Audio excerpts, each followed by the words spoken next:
మొక్కై వంగంది మానై వంగుతుందా? చిక్కాపురం అనే ఊర్లో ఒక జంట తమ 10 ఏళ్ల కుర్రోడితో కలిసి జీవించేవారు.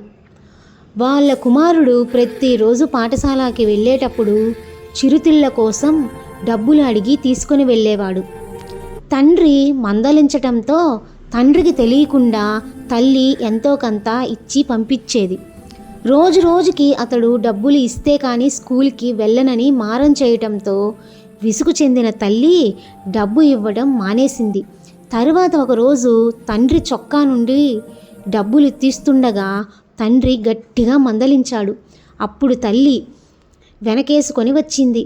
ఒకరోజు ఊర్లో దుకాణంలో దొంగతనం చేశాడని దుకాణ యజమాని చెప్పటంతో తల్లి మా వాడు అలా చేయడని అతడితో గొడవపడింది.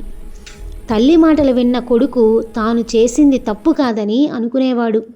పెరిగి పెద్దవాడై అతడు జల్సాలకు అలవాటు పడి చిన్న చిన్న దొంగతనాలు చేసేవాడు.